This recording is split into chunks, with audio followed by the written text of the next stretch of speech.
बाजार बोलते हैं इसमें एफआईआईज का डेटा एक बार पढ़ लेते हैं, उसके बाद बढ़ेंगे ग्लोबल मार्केट्स और टॉप गेनर्स और लूजर और खबरों पर। तो एफआईआईज के डेटा में एफआईआईज ने कल फिर निराश किया। एफआईआईज ने कल फिर सेल कर दिया 1795 करोड़ रुपए का, जो कि मार्केट की एक खुशी को थोड़ा नज़र लगा रहा है। 3812 करोड़ रुपए की हालांकि बाइंग डीआईज करके ले गए हैं, लेकिन जो कल तक मार्केट में स्ट्रेंथ थी, ज़्यादातर शेयर भाग रहे थे, आज वो इसीलिए थोड़े सुस्त पड़ गए। दोबारा रफ्तार उनकी स्लो पड़ गई, भले ही आपको इंडेक्स लेवल पर मूव दिख रहा होगा। लेकिन एक बार देख लेते हैं कि आज दुनिया भर के बाजार किस तरह से ट्रेड कर रहे हैं। तो दुनिया भर के बाजारों में पहले अमेरिकन मार्केट की कल की क्लोजिंग फ्लैट टू पॉजिटिव रही, 80 पॉइंट ऊपर डाउ बंद हुआ। शंघाई हैंगसेंग में ग्रीन मार्क बना हुआ है, निकाई और कोस्पी फ्लैट टू नेगेटिव है, तो कोई खास संकेत एशियन मार्केट से नहीं है।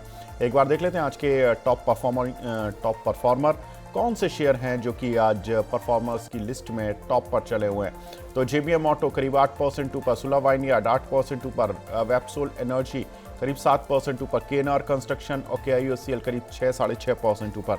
एक बार देख लेते हैं कौन से काउंटर हैं जो कि आज के मार्केट में गिरे हुए हैं। तो गिरे हुए शेयरों में जो टॉप लूजिंग हैं पर अंडर परफॉर्मर हैं, उसमें हिंदुस्तान कंस्ट्रक्शन करीब 3.5% नीचे है, प्रिज्म जॉनसन करीब 2.5%, सांघवी मूवर और डॉक्टर रेड्डी करीब 2% नीचे हैं, और स्ट्राइड सार्को लैब में भी करीब 2% की गिरावट देखने के लिए मिल रही है। चलिए अब आरबीआई से दूसरी खबर लेते हैं। आरबीआई लिक्विडिटी बढ़ाने पर काम कर रहा है। सिस्टम में करीब 3 लाख करोड़ 2.9 लाख करोड़ डालने वाला है आरबीआई, जिसमें कि बॉन्ड खरीद करेगा और स्वैप करेगा, जिसके जरिए लिक्विडिटी डाली जाएगी। बॉन्ड खरीद 29 दिसंबर से लेकर 22 जनवरी के बीच में होगी, जो करीब 2 लाख करोड़ से ज़्यादा की होगी, और 13 जनवरी को $10 बिलियन का रुपी डॉलर स्वैप भी होगा, जिससे कि करेंसी के मूवमेंट पे थोड़ा सा जो रुपी डेप्रिशिएट हो रहा है उसको रोका जा सके। रुपए की वैल्यू गिरते रोकने के लिए आरबीआई ने 16 दिसंबर को भी $5 बिलियन का एक रुपी डॉलर स्वैप किया था, और आरबीआई ने अगर इस पूरे साल में अभी तक देखें तो 6.5 लाख करोड़ सिस्टम में डाल भी चुके हैं लिक्विडिटी के तौर पर। 6.5 लाख करोड़ डाल चुके हैं, और करीब 2-2.25 लाख करोड़ अभी बॉन्ड खरीद के जरिए और डालने वाले हैं। रशीद भाई, खबर तो बहुत अच्छी लग रही है कि आरबीआई बिल्कुल सिस्टम के साथ खड़ा हुआ है, लेकिन मार्केट है दोनों, एक चलने का नाम नहीं ले रहा और दूसरा बचने का काम नहीं कर रहा। मतलब रुपया गिरता जा रहा है, सेंसेक्स निफ्टी खड़े हुए हैं, लेकिन वहाँ शेयर गिरते जा रहे हैं, तो लिक्विडिटी तो चर्न हो ही नहीं रही है। और देखो आप एक चीज़ देख लो कि भले ही हम गोल्ड सिल्वर की बात कर ले, गोल्ड सिल्वर में काम करने वाले जो ट्रेडर एक्चुअल लोग हैं वो बहुत कम हैं, मतलब वो हैंडफुल हैं। अब क्या होता है कि लिक्विडिटी जो है वो हैंडफुल लोगों के पास आ गई, जो स्टॉक मार्केट की चर्निंग है वो उतनी तेज नहीं हो रही। हाँ, जो आईपीओ में काम कर रहे हैं और केवल आईपीओ में ही काम कर रहे हैं, उनके पास भी हो सकता है लिक्विडिटी हो। सर, अब लिक्विडिटी अगर मार्केट में आएगी तो ये कैसे फायदा पहुंचाएगी और किसको फायदा पहुंचाएगी? विवेक सर, एक चीज और आप देखिए कि प्रैक्टिकली जब हम इस टाइम पे पहुंच जाते हैं ना, दिसंबर से मार्च का जो थोड़ा सा टाइम होता है, हम अकाउंट सेटलमेंट्स में और इन सब चीज़ों में ज़्यादा धीरे धीरे इंक्लाइंड होने लग जाते हैं, थोड़ा बहुत मूवमेंट वैसे भी स्लो होने लग जाता है। तो लिक्विडिटी सिस्टम से आपने यूजुअली देखा होगा इस टाइम पे ना पूरे साल की लोएस्ट लेवल पे आपको लिक्विडिटी आती हुई दिखती है। और अब ये लिक्विडिटी जिस तरीके से पंप इन की जा रही है, ऐसा लग रहा है कि और सर इस बार मैं इस पे एक और चीज ऐड कर देता हूं, आप देखिएगा दोनों साइड से, चाहे हमारे सेबी की जो सीनियर अथॉरिटीज हैं या आरबीआई की, they are taking action well before in time. इन्होंने सिस्टम में जिस तरीके से लिक्विडिटी अभी पोर इन करने का अनाउंसमेंट कर दिया और पोर इन कर देती है, एक सेंस ऑफ कंफर्ट आ जाता है। मतलब अब ये वाली बात नहीं होगी कि मेरी तबीयत खराब होगी तब तभी मैं दवाई ले रहा हूं, मैं पहले एक प्रिएंटिव मेजर लेके चल रहा हूं। और सर कहीं ना कहीं हम इसको इससे ऐसे भी कनेक्ट कर सकते हैं कि अभी जो बुलेटिन भी आया था आरबीआई का, उसमें उन्होंने कहा था कि ग्रोथ जो है, जो डिमांड है, वो अभी भी उसी तरीके से मेंटेन हो रही है।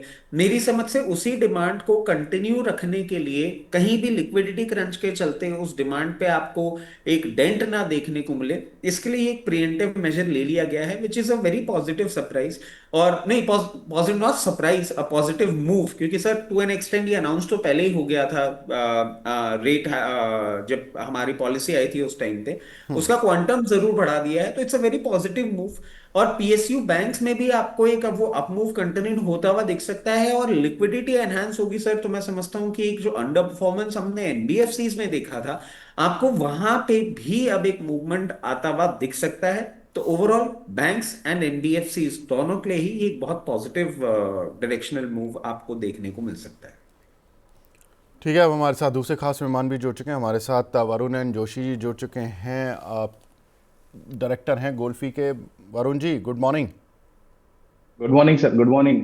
वरुण जी, बड़े अच्छे टाइम पर आए हो। अभी ना पीएसयू बैंक्स की ही बात हो रही थी और आप आ गए। तो अब जरा पीएसयू बैंक्स के चार्ट देखकर बताइए। देखिए, खबर यह है कि आरबीआई लिक्विडिटी डाल रहा है बॉन्ड बाइंग के जरिए। तो अक्सर बॉन्ड यील्ड में थोड़ा सा टिंकरिंग होती है, थोड़ी सी चीज़ें चेंज होती हैं। अब दो तीन शेयर देखिए, एक तो पीएसयू बैंक्स देखिए, एक पीएनबी गिल्ड्स जैसा शेयर देखिए जो कि गिल्ड्स वाली सिक्योरिटीज़ वाले में काम करता है। कौन सा काउंटर आपको ठीक लग रहा है? एसबीआई तो डेज हाई के आसपास चल ही रहा है। जी, सबसे पहले गुड मॉर्निंग विवेक जी, गुड मॉर्निंग रचित गुड जी को और मॉर्निंग। हमारे सभी व्यूवर्स को। देखिए विवेक जी, मार्केट में आप देखेंगे तो संजीव मल्होत्रा साहब जब से आए हैं, उन्होंने आई थिंक 1 ईयर का उनका टेन्योर कंप्लीट हुआ है। और उनके आने के बाद काफी अच्छे मेजर्स, प्रीएम्प्टिव आप जैसे बोलेंगे, प्रोएक्टिव मेजर्स लेना शुरू कर दिया उन्होंने। और आप देखेंगे लगातार अप्रैल महीना से अपने जो एक लो बनाया था, उसके बाद निफ्टी ने जब रिवर्सल लिया था, तो जो लीडिंग इंडाइसेस है वो निफ्टी बैंक ही रहा था और फाइनेंशियल्स जो भी है वो चल रहे थे। आप देखेंगे तो अक्टूबर के बाद निफ्टी पीएसयू बैंक्स ने एक अच्छा ब्रेकआउट दिया था, करीबन 72-7300 के आसपास से। और करीबन हमने 16 to 18% का एक बड़ा सा अपमूव देखने को मिला था वहां पर। अब जब बात कर रहे हैं हम स्पेसिफिक जो काउंटर्स की, तो पीएनबी गिल्ड्स में आप देखेंगे तो वहां पर तो आप देखेंगे कोई बड़ा सा अपमूव तो नहीं दिख रहा है, क्योंकि स्टॉक एक डाउन ट्रेंड में है। करीबन 146 का एक हाई लगा था और मंथली चार्ट पर अपने 52 ईएमए पे है, which is a good sign के वहां पर कंसोलिडेशन करता है। बट डेली चार्ट्स पर आप देखेंगे तो वहां पर कोई रिवर्सल नहीं है। आज के न्यूज से 2.5% का एक मूव है, बट वो मूव सस्टेन होता नहीं दिख रहा है, क्योंकि आप देखेंगे तो जैसे ही स्टॉक में एक राइज आता है, वहां से एक सेलिंग प्रेशर आ रहा है। तो यहाँ पर तो अवॉइड की सलाह रहेगी। बट निफ्टी पीएसयू आप देखेंगे तो एक छोटे से करेक्शन में है, बट अभी भी आप देखेंगे तो करीबन 8400 के आसपास चल रहा है। डेली के 24 ईएमए के आसपास कंसोलिडेट हो रहा है।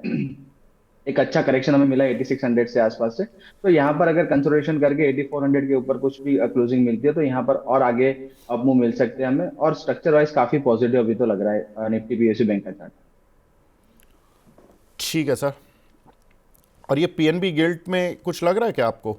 क्योंकि ये इकलौती कंपनी है जो कि गिल्ट और ये बॉन्ड मार्केट वगैरह का काम करती है, मतलब लिस्टेड स्पेस में। इस पर कोई राय? विवेक जी, अवॉइड की सलाह रहेगी। अभी तो कोई बेस बिल्डिंग नहीं है और एक स्टॉक डाउन ट्रेंड में है, तो नई फ्रेश एंट्री के लिए तो अभी तो अवॉइड है। बट अगर किसी ने अगर पोजीशन बनाई है तो 77 के आसपास का एक बेस बनने की कोशिश की थी।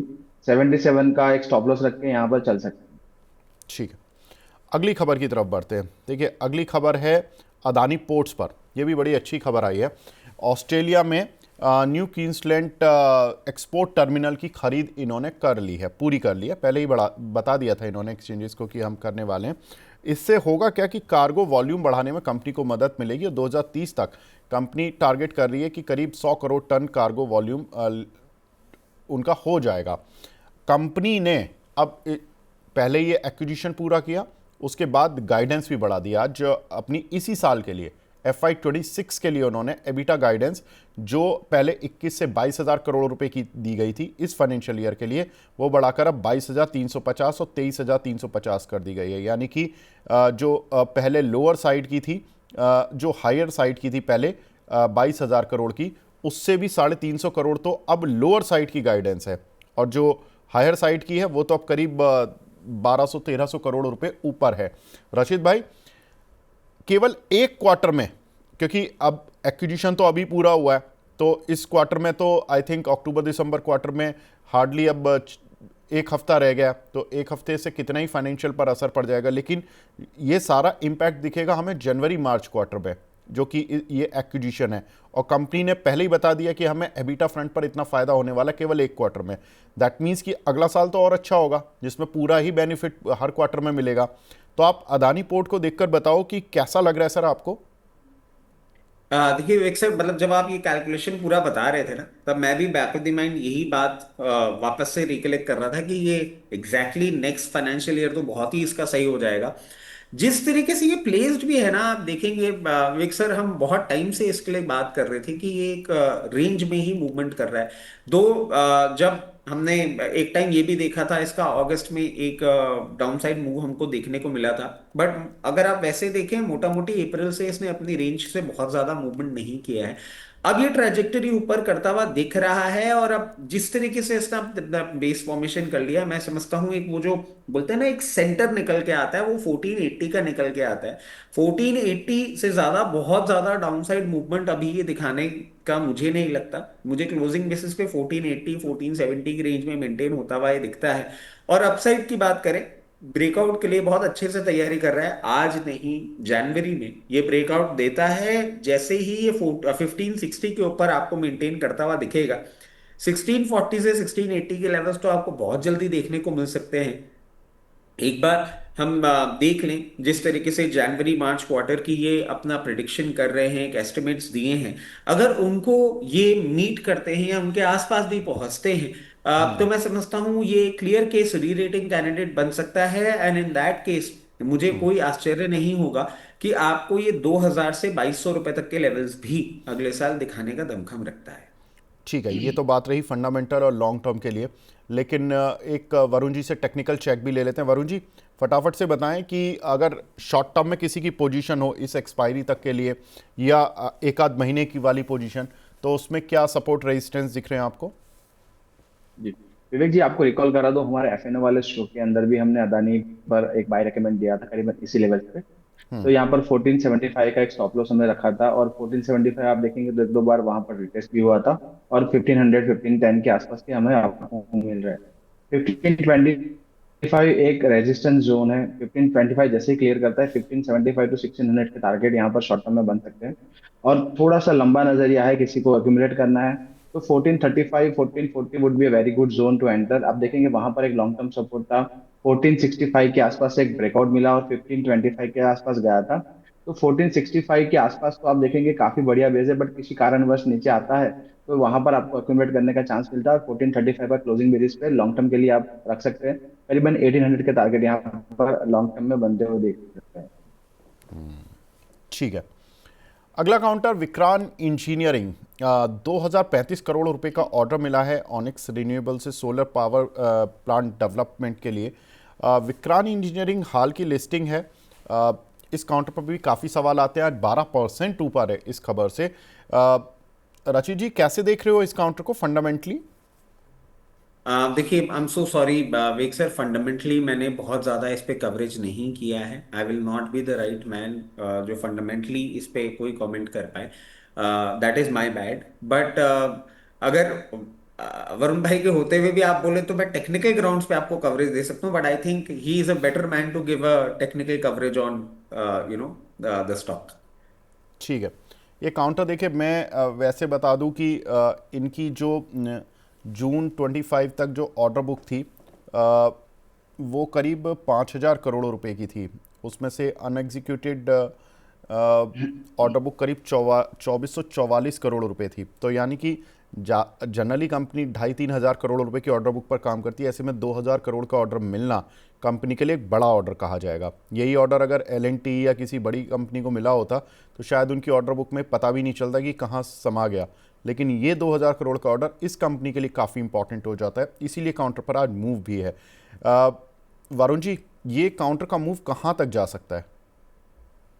जी विवेक जी, सबसे पहले तो रचित जी ने इस लायक समझा उसके लिए धन्यवाद, और काफी सीनियर है हमारे, तो उनसे हम काफी कुछ सीखते रहते हैं। देखिए विवेक जी, लिस्टिंग के बाद आप देखेंगे तो विक्रांत इंजीनियरिंग के अंदर एक बेस था करीबन 118 से लेके 96 के आसपास का। 96 का लेवल जैसे ही टूटा, वहां पर 84 के लेवल्स आए थे, बट वो ब्रेकडाउन जो है, वो ब्रेकडाउन एक फॉल्स ब्रेकडाउन हो गया। और आज के सत्र में आप देखेंगे दो तीन आप देश के आप पूरा एक्शन ट्रेडिंग का एक्शन देखेंगे, तो वहां पर आई थिंक मार्केट एंटिसिपेट कर रहा था, और आज का एक गैप अप हुआ है। जब तक एक गैप जो है विवेक जी 90 से लेके 94 का एक गैप, एक बुलिश माफ कीजिएगा, वो एक काम कर सकता है सपोर्ट का। एक सपोर्ट हो सकता है यहाँ पर, और ये गैप जोन जब तक फिल नहीं होता एक सपोर्ट का काम हो सकता है। और ये जो ब्रेकडाउन हुआ था, कॉस्ट ब्रेकडाउन होते हुए अब आप देखेंगे 118 के लेवल वापिस आ सकते हैं। हालांकि हालांकि हमारे पास जो लिस्टिंग डेटा है काफी कम है, बट उसी के आधार पर जो हम बता रहे हैं कि 1996 का लेवल जो टूटा था वो अब नहीं रहे, तो 118 के टारगेट यहाँ पर बन सकते हैं। कंपनी का 772 करोड़ रुपए का आईपीओ आया था। शेयर 3 सितंबर को लिस्ट हुआ। अफ्रीका और मिडिल ईस्ट रीजन में कंपनी एक्सपेंशन कर रही है, ग्रोथ प्लान्स लेकर बैठी हुई है, और इसके कुछ प्रोजेक्ट्स भी हैं। और कंपनी के अगर 3-4 बिजनेसेस देखें तो उसमें जो इनका मेन जो रेवेन्यू आता है, वैसे तो गवर्नमेंट प्रोजेक्ट से आता है 46.5%, बाकी पीएसयू से करीब 21% आता है, और प्राइवेट क्लाइंट से करीब 32.5% आता है। और वर्टिकल वाइज देखें तो पावर ट्रांसमिशन एंड डिस्ट्रीब्यूशन से करीब 73%, वाटर इंफ्रास्ट्रक्चर से करीब 27%, और रेलवे इंफ्रास्ट्रक्चर से करीब 0.3%। तो ये 3 मेन सेगमेंट हैं कंपनी के, और यहाँ पर इनको पावर सेगमेंट से जुड़ा ये ऑर्डर मिला है। ठीक है, आगे बढ़ते हैं सर। अगला काउंटर है गेल, छत्तीसगढ़ में यूरिया प्लांट लगाने जा रही है। और जी रची जी। सर बस 10 सेकंड की एक टिप्पणी करना चाहूंगा। मेरी त्वचा से मेरी उम्र का पता नहीं लगता, मैं भी वरुण जी की ही उम्र का हूँ, इतना सीनियर नहीं हूँ। विवेक सर डेफिनेटली एज में भी नहीं, मेरी सीनियर है, अच्छा, मेरी त्वचा एक्सपीरियंस से में भी ज्यादा उम्र सीनियर का है। पता लग रहा है। सर हम आपको ज्यादा टाइम से देखते हुए आ रहे हैं ना, टीवी पे और सारी मतलब जगह। हम आपको, वो हम जब इसीलिए सीख रहे थे तब आप सिखा रचित रहे थे जी, सर। रचित जी ये बात मैं बोलने वाला था वरुण जी को, लेकिन मैंने सोचा था कि चलो मैं अकेले में बोल दूंगा, लेकिन अब आपने जब पब्लिक प्लेटफॉर्म पे उठाई दिया मुद्दा, वरुण जी ऐसा है, आप ये बताएं कि स्टॉक मार्केट में आप कब आए थे। ये मत इस तरह से सीनियर जूनियर ना लें कि आप स्क्रीन पे कब आए थे। अब आप बताओ कि आप कब आए थे स्टॉक मार्केट में। स्टॉक मार्केट में विवेक जी, जैसे इन्वेस्टिंग तो मैं 2008 से करता हूँ, और अब ये बताइए, प्रोफेशनली बस हो गया, 2018 उत्तर से मिल काम गया करता रची हूँ। जी। 2008 से हम कौन से यहाँ पर 1990 से बैठे हैं सर। नहीं नहीं विवेक जी, मेरी तो स्क्रीन टाइम से ही बात थी। जैसे मेरा अभी 3-4 महीना हुआ है स्क्रीन टाइम का, जब मैं जैसे अभी मनी प्लान से जुड़ा वो हूँ ठीक और एक है। दो चैनल में जा रहा हूँ। देखो स्क्रीन टाइम से खाली जानकारी, मैं कंपेयर कर वरुण रहा हूँ। जी स्टॉक की जानकारी जब से आपको आई, आप तब से स्टॉक मार्केट के प्लेयर हैं। वो वो आपने तो है। जनता को कब दी वो अलग चीज है। जी जी। तो अब रचित जी समझ आप गया कब सर। आए थे स्टॉक मार्केट में। सर थोड़ा सा पहले आ गया था, मतलब कितना। I started off my investment journey in 98 99। अरे और आप फिर तो मेरे से एज सीनियर हो फिर। आप मेरे से हाँ सीनियर हो मतलब रचित जी, मैं अभी 2006 अभी में आया ये हूँ। सुनने के बाद मुझे थोड़ा सा लगा कि हाँ ये जो सीनियर बोल रहे हैं ये ठीक है, मतलब मेरी त्वचा से मेरी उम्र का सही आकलन लग रहा है। बिल्कुल ठीक है रचित जी, भाई। रचित जी अगर बात आप अगर माने मेरी सही से, तो मैंने त्वचा या अभी आपकी जो स्टाइल है उससे तो पता नहीं चलता आप 98 से इन्वेस्ट कर रहे हो। अरे वैसे रचित जी ये तो ठीक कह रहे हैं, मतलब आप तो भगवान की दुआ से मतलब उतने यंग लगते हैं अभी, मतलब पता ही नहीं लग रहा। आप तो मेरे से भी 8 साल नहीं पहले आ गए सर, स्टॉक मार्केट में। मैं इस पे एक चीज आपको बताता हूँ। Actually I am the third generation in business, तो मैंने तो हाँ। बचपन से ही ये सारी चीजें देखी करी सुनी। अच्छा फिर क्या था कि बचपन में ना, मतलब 10 सेकंड की एक टिप्पणी रहेगी। बचपन में जब इंग्लिश अपनी इंप्रूव करनी थी ना, तो हम लोग स्टार मूवीज नहीं देख पाते थे फैमिली के साथ, तो हम सीएनबीसी देख पाते थे, क्योंकि वही एक ऐसा चैनल आता था जो देखने लायक होता था केबल टीवी में रात को। तो सर हम लोग वो देखते थे, और उसी से एक इंटरेस्ट जागरूक हुआ। फिर रिजल्ट्स के बारे में पता लगा, फिर कंपनीज के बारे में पढ़ना चालू किया। फिर इकोनॉमिक टाइम्स बड़ा फैंसी लगता था, पिंक पेपर अलग से एक अलग ही आता था। तो सर वहां से जर्नी चालू करी, छोटे छोटे पॉकेट मनी से अपनी जर्नी चालू करी। अभी तो वैसे पोर्टफोलियो का हालत पॉकेट मनी जैसा ही हो गया है, मगर हाँ कभी कभार पोर्टफोलियो भी अच्छा परफॉर्म करता हुआ दिखा है। चलिए, तो मतलब इनका तो मुकाबला ही नहीं हो सकता, नहीं तो बॉर्न स्टॉक मार्केट प्लेयर हैं हम दोनों। तो फिर भी अपने उससे जो भी थोड़ा बहुत पढ़ाई की है, क्योंकि हमारा तो कोई स्टॉक मार्केट का बैकग्राउंड है नहीं। हाँ वरुण जी। हमारी तो फर्स्ट जनरेशन है सर। फर्स्ट जनरेशन है, बिल्कुल ठीक है। चलिए आगे बढ़ते हैं। गेल पे मैं बात कर रहा था, छत्तीसगढ़ में यूरिया प्लांट लगाने जा रही है, सरकार के साथ एमओयू किया है। करीब एक 1.25 करोड़ 1.27 मिलियन मीट्रिक टन क्षमता का ये प्लांट होगा। वरुण जी फटाफट से चार्ट देखकर बताओ, गेल पर आप वैसे भी काफ़ी क्लोजली ट्रैक करते हो, क्या करना है। विवेक जी देखिए, अभी भी एक साइडवेज जोन में चल रहा है, नेगेटिव क्रॉसओवर ही है। और डेली चार्ट में 180 के नीचे जब से ब्रेकडाउन हुआ था, वहां से देखिए अब रिकवरी नहीं आ रही है। 165 के करीब एक बेस है, वहां से एक बाउंस मिला है। राइज ही हो सकता है, तो यहाँ से अभी भी आप देखेंगे तो कोई बाई साइड मोमेंटम नहीं है, तो अवॉइड करना ही बेटर रहेगा। ठीक है, ठीक है। वरुण जी, आज पता चला कि आप अकेले हैं एफेंडो में, तो आपको तैयारी थोड़ी डबल करनी पड़ेगी। ठीक है अ, सर। तो सर आज आप थोड़ा जल्दी से तैयारी कर लीजिए, क्योंकि 12 बजे आपसे मुलाकात होनी है। तो श्योर श्योर। अभी के लिए फ़िलहाल शुक्रिया, आपसे 12 बजे कनेक्ट करता हूँ दोबारा। Thank you so much. नमस्कार थैंक, अजीत जी। अरे रचित जी आप तो बैठो। नहीं नहीं, मैं तो उनको कर रहा हूँ अच्छा, उनको नमस्कार कर रहे हो, मुझे लगा आप भी नमस्कार करने लग गए। चलिए सर, चलिए मिलते हैं। ठीक है वरुण जी जी, मिलते हैं आपसे जी। थोड़ी देर में दोबारा। आगे बढ़ते हैं। आगे अगला जो शेयर है वो है आईटीसी। रचित भाई, इसमें ना सिगरेट के दाम नहीं बढ़ाएगी कंपनी, ऐसा बोल रही है, और जीएसटी के तहत सेस बढ़ने से ये माना जा रहा था कि प्राइस बढ़ेगा। और इस तरह की मार्केट में खबरें भी थी कल भी कि मार्केट की 2 रुपये सिगरेट कुछ कुछ एरियाज़ में इनकी महंगी हो जाएगी, लेकिन कंपनी ने कहा कि हम एमआरपी ही नहीं बढ़ा रहे हैं। तो ये बड़ी एक इंटरेस्टिंग डेवलपमेंट है आईटीसी पर। सर, अगर प्राइस नहीं बढ़ा रहे हैं और आप पर सेस बढ़ गया, तो कहीं ना कहीं आप मार्जिन्स के साथ कंप्रोमाइज़ करोगे। तो मार्जिन्स के साथ कंप्रोमाइज़ करोगे तो प्रॉफिटेबिलिटी पर भी कंप्रोमाइज़ करना पड़ेगा।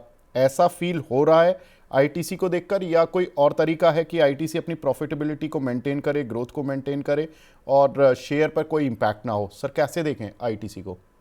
सर देखिए, ये जो आपने बात कही ना, ये बिल्कुल जेन्युइन है। मतलब व्हेन दिस स्टेटमेंट केम इन, क्योंकि सर कई कई जगह से हम चैनल चेक करते रहते हैं भाई क्या तुम लोग का चल रहा है। तो ये एक बड़ा अजीब फैक्टर था, क्योंकि सर पहले एक टाइम ऐसा होता था, आप देखिए बजट के आसपास ना the prices used to go up any which way, क्योंकि हम ये मान के चलते थे कि गवर्नमेंट इस पे तो टैक्स बढ़ानी ही वाली है, और इस बार कोई मूवमेंट ही नहीं आ रहा है। तो ये भी अपने आप में एक देखने वाली बात है। And I was just discussing with some of the experts की क्या है, किस तरीके से ये बातें, क्योंकि मैं खुद नहीं समझ पा रहा था। तो बोले कि अभी आपको इसको क्लोजली स्टडी करना होगा। देर इज ए पॉसिबिलिटी कि यहाँ पे जो डेंट लग रहा है वो किसी और अपने ही बिजनेस से अगर उसको रिवाइव कर पाते हैं। क्योंकि सर ये बात सही है, जिस तरीके से सेस लगा है, एक प्राइस हाइक की बात थी, और कहीं ना कहीं ये बातें आ रही थी कि एग्जैक्टली पता लग जाए कि कौन से, क्योंकि ये सारे डायमेंशनल होती हैं इनकी जो सिगरेट की स्टिक्स होती हैं, छोटी बड़ी करके जो बोलते हैं कि किस पे कितना एक प्राइस हाइक देखने को मिलेगा। अब सर इस पे क्या इम्पैक्ट आने वाला है वो देखने वाली बात यह है। इसके साथ साथ मैं आपको बोलूंगा, इसमें मुझे बहुत ज्यादा वीकनेस नहीं लग रही है। एज अ काउंटर अगर आप बोलेंगे ना, जिन लेवल्स पे ये ट्रेड कर रहा है, इस न्यूज के बाद भी बहुत ज्यादा नेगेटिव रिएक्शन मुझे नहीं लगता। यहां से मैक्सिमम डाउनसाइड मैं 10 रुपए का देख पा रहा हूं। मुझे इससे ज्यादा बड़ी प्रॉब्लम जो देखने को मिल रही है वो मैं समझता हूं सर, गॉडफ्रे फिलिप को आपको क्लियर केस थोड़ा सा ज्यादा वैसे देखना होगा। क्योंकि एक तो ये हाई बीटा काउंटर है, दूसरी बात जैसे तैसे इसने अपना एक सपोर्ट अभी बना रखा है 2580 रुपए लेवल पे। अगर ये प्राइस हाइक नहीं करते हैं तो सर गॉडफ्रे फिलिप जो मैल्ब्रो ब्रांड लेकर आते हैं कंट्री के अंदर, उनको भी एक डेंट देखने को मिल सकता है। और उनका ना इतना ज्यादा डाइवर्सिफाइड बिजनेस नहीं है इन कंपैरिजन विद आईटीसी। तो इनके लिए वो रेवेन्यू मेकअप करना भी थोड़ा सा प्रॉब्लम बन सकता है। मेरी समझ से अगर आपको ज्यादा नेगेटिव इंपैक्ट देखने को मिलेगा तो गॉडफ्रे फिलिप पे होगा। हो सकता है इस पर्टिकुलर न्यूज के चलते जैसे ही मार्केट में नॉर्मल एक पार्टिसिपेशन चालू हो, गॉडफ्रे आपको थोड़ा सा लोअर साइड मूवमेंट करता हुआ दिख जाए, 2580 पे सपोर्ट लेता हुआ दिखे। अगर उसका सपोर्ट को भी ब्रीच कर देता है तो गॉडफ्रे फिलिप में मुझे बहुत ज्यादा बड़ी प्रॉब्लम दिखती है। ITC I don't see much of a problem, maximum 10 रुपए का डाउनसाइड आपको देखने को मिल सकता है। देखिए, ये होती है रचित भाई की ताकत, बात करते करते आईटीसी और गॉडफ्रे फिलिप दोनों गिरा दिए।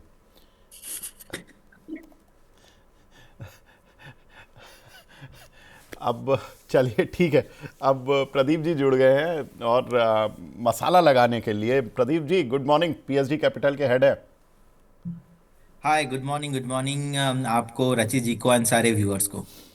प्रदीप जी, मैं ये जानना चाहता हूँ, आप तो वैसे भी रचित जी से काफ़ी क्लोजली मतलब मिलते रहते हैं, आना जाना लगा रहता है।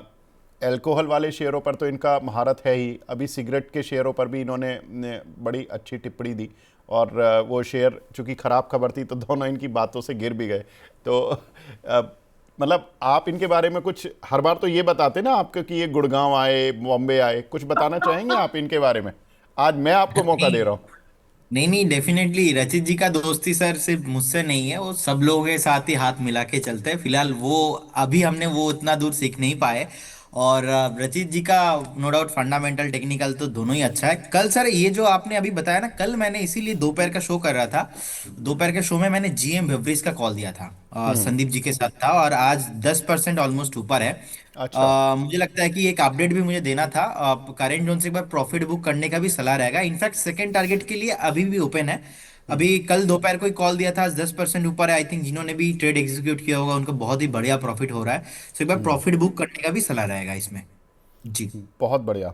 क्योंकि कल हमने भी, अब मैंने भी अपने शो में बात की थी, इस पर एक सवाल आया था जीएम डिवरीज पर, और 10:30-11 बजे करीब। और क्योंकि इस कंपनी के रिजल्ट्स जो आते हैं ना, वो सबसे शुरुआत में आते हैं, जैसे ही रिजल्ट सीजन का आगाज़ होता है सबसे शुरू में आ जाते हैं। और लास्ट क्वार्टर में क्या हुआ था कि इनका जो प्रॉफिट आया था वो 22 करोड़ से बढ़कर 35 करोड़ आया था। तो ऑलमोस्ट 50% का जंप इनके प्रॉफिट में देखने के लिए मिला था। एबिटा मार्जिन्स सारे बड़े थे, मतलब 25% एबिटा मैंने इनका कभी देखा नहीं। ऑपरेटिंग प्रॉफिट मार्जिन काफ़ी क्वार्टर हमने देखे हैं, 25% पिछले क्वार्टर में आया था। और पिछले क्वार्टर्स में ही 600 ₹650 की रेंज से बढ़कर ये काउंटर डबल से भी ज़्यादा हो गया था। केवल एक क्वार्टरली नतीजों ने पलट दिया इस शेयर को। वैल्यूएशन वाइज क्योंकि शेयर अच्छा रहता है, इसलिए काउंटर पर मूव थोड़ा तेज मिला। चलिए, बहुत अच्छी बात है कि आपने सही समय पर पकड़ा और सर टारगेट हिट कराया, खुशी हुई। आगे बढ़ते हैं, कुछ और खबरों वाले काउंटर्स पर बात करते हैं। बैंक ऑफ इंडिया 10,000 करोड़ रुपए के लॉन्ग टर्म बॉन्ड के जरिए पैसे जुटा रहे हैं। 5,000 करोड़ रुपए, उसमें ग्रीन शू ऑप्शन के भी शामिल होंगे। वैसे भी आज पीएसयू बैंक्स के लिए थोड़ी सी पॉजिटिव खबर चल रही है, और ऐसे में बैंक ऑफ इंडिया एक बड़ी फंड रेजिंग भी कर रहा है। सर कैसे देख रहे हो प्रदीप जी चार्ट पर बैंक ऑफ इंडिया को?